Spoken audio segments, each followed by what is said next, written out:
Welcome to আমরা ইংরেজি বলা চ্যানেলে। আজকের ভিডিওর মূল বিষয় হচ্ছে আর্টিকেল। আর্টিকেল একটা খুব ইম্পর্টেন্ট জিনিস, কারণ এক্ষেত্রে আমাদের বোঝা যায় বচনের ব্যাপারটা, একটি দুটি এই হিসেবে। তো আর্টিকেল বিষয়টা অনেকের কাছে প্রায় জটিল লাগে যে কখন এ বসবে, কখন অ্যান বসবে, কখন দি বসবে। এই বিষয়গুলো সবার কাছে প্রায় এক প্রকার মাথা যন্ত্রণা দেওয়ার মতো এমন একটা নিয়ম এসে পড়ে। তো এর থেকে মুক্ত করার জন্য আমি আপনাদের একটা শর্টকাট, প্রত্যেকটারই একটা একটা করে শর্টকাট নিয়ম বলে দেবো। তো ভিডিওটা পুরোটা দেখুন আর একটু স্কিপ করবেন না, কারণ একটু স্কিপ করা মানে আপনার সেই মূল বিষয়টা থেকে একটু হলেও সরে যাওয়া। চলুন শুন, ভিডিওটা শুরু করা যাক। আমি সরব দে, আপনারা দেখছেন আমরা ইংরেজি বলা চ্যানেল।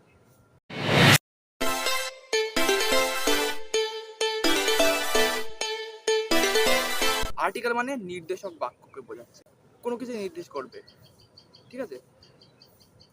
এবার আর্টিকেলের বিভাগ, আর্টিকেলকে মূলত দুভাগে ভাগ করা হয়েছে, একটা ডেফিনেট আর একটা ইনডেফিনিট। ডেফিনেটের মধ্যে পড়ছে আমাদের এ এন, আর ইনডেফিনিটের মধ্যে পড়ছে আমাদের দা। এ আর এন, প্রথমত এ দিয়ে এসে থাকি আমি। এ এ কখন বসাবো? মূলত কনসোনেন্ট দিয়ে যে সমস্ত শব্দ শুরু হচ্ছে সেইগুলোর আগে আমরা এ বসাতে পারি। For the example, a boy, a girl, a carrom board. Okay, মূলত 21টা আমাদের কনসোনেন্ট, ওর মধ্যে যে কোনো একটা ওয়ার্ড যদি সেই হিসেবে কনসোনেন্ট শব্দ সামনে প্রথম অক্ষর যদি বসে, সেক্ষেত্রে আমরা এ ব্যবহার করতে পারবো। নেক্সট, অ্যান দিয়ে। অ্যান মূলত আমরা ভাওয়েল শুরু, যেটার আগে যে সমস্ত শব্দের আগে ভাওয়েল দিয়ে শুরু, সেইগুলোর ক্ষেত্রে আমরা শুধু অ্যান বসাবো।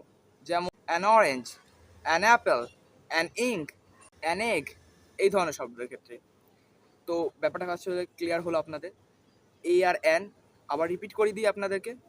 এ মূলত বসবে শুধুমাত্র কনসোনেন্ট দিয়ে যে সমস্ত শব্দ শুরু হবে, আর এন বসবে শুধুমাত্র ভাওয়েল দিয়ে যে সমস্ত শব্দ শুরু হবে। অবশ্যই শব্দের আগে বসাবেন দুটোকেই।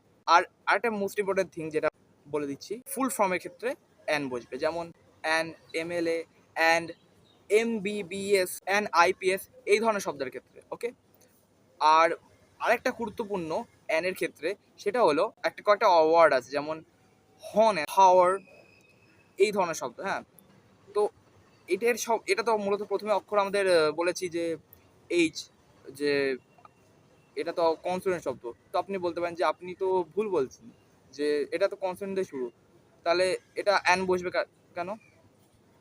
তো এক্ষেত্রে বলে রাখি, আপনারা উচ্চারণটা যেভাবে করছেন, অর্থাৎ আমরা কীভাবে উচ্চারণ করছি, হনেস্ট, হনেস্ট। ওকে, এটা ও মতো উচ্চারণ আসছে প্রথমে থেকে, হনেস্ট। আপনারা আমার সঙ্গে উচ্চারণ করতে পারেন, হনেস্ট, হাওয়ার, মানে ও টাইপ একটা উচ্চারণ হচ্ছে। ওকে, সেক্ষেত্রে আমরা অ্যান বসে, এর প্রবলেম মিটলো, অ্যান এর প্রবলেম মিটলো। নেক্সট, দা। দা মূলত আমরা বলতে পারি টি, মানে গাছটি, বইটি, এইসব সেই ধরনের শব্দ ক্ষেত্রে ওইগুলো একটা হিসেবে বোঝাবে। এ মানে একটা, অ্যান মানে একটা, দা মানে টি নির্দেশ করে। এক্ষেত্রে খুব গুরুত্বপূর্ণভাবে এটা বুঝবেন, কারণ দায়ের খুব অনেক বেশি, অ্যানের থেকে বেশি উদাহরণ আমি আপনাদের দিতে চলেছি।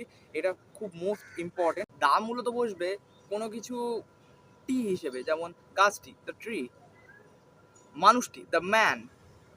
এছাড়াও কোনো নদী, সমুদ্র, পাহাড়, পর্বত, এক্ষেত্রেও দা বসবে, the mountain, the river, the Ganges, the Yamuna, এই সমস্ত শব্দের ক্ষেত্রে। নেক্সট, এই ধরনের আরও কয়েকটা উদাহরণ দিই। তো মূলত উৎসবের ক্ষেত্রেও এই ধরনের দা বসবে, মূলত উৎসবের ক্ষেত্রেও দা বসবে, যেমন দ্য দুর্গা পূজা, ফেস্টিভ্যাল হিসেবে। Okay, the Durga puja, the Kali puja, the Muharram, festival. Okay, এই হলো আমাদের পুরো কনসেপ্ট, এই হলো আজকের ভিডিও। তো প্রথম থেকে আরেকবার পুরোটাই একদম একবার কনসেপ্টটা আবার বলে নিই, যে এ বসবে মূলত কনসোনেন্ট থাকলে, শব্দে প্রথম অক্ষর শব্দের আগে, অর্থাৎ এর পরে যে শব্দটা কনসোনেন্ট দিয়ে শুরু হবে সেটা আগে বসবে এ। ভাওয়েল দিয়ে যে সমস্ত শব্দ শুরু হবে, প্রথম অক্ষর যেটা ভাওয়েল হবে সেই অক্ষর দিয়ে শুরু হলে সেখানে বসবে অ্যান। আর দা বসবে মূলত কোনো কিছু প্রকার টি বোঝালে, একটি, দুটি, তিনটি, গাছটি, পাথরটি, মানুষটি, এই সমস্ত শব্দের ক্ষেত্রে। ওকে, আর অ্যানের মূলত আপনাদেরকে বলে দিয়েছি যে হনেস্ট, ও মতো মানে এইচ এর আগে এইচটাকে আমরা কীভাবে উচ্চারণ করছি সেই হিসাবে। আর এছাড়াও an LLB, an MA, an BA, an etcetera etcetera. Okay, অবশ্যই কনসেপ্টটা ক্লিয়ার হওয়ার কথা। বিষয়টা খুবই সহজ। এছাড়া কোনো ডাউট থেকে থাকলে আপনারা কমেন্ট সেকশনে আমাকে কমেন্ট করতে পারেন। আর এই ভিডিওটাকে দ্রুত শেয়ার করবেন যাতে অন্যান্যরা এই ভিডিওটা দেখে উপকৃত হতে পারে। পরের ভিডিওতে অবশ্যই দেখা হবে। Thank you.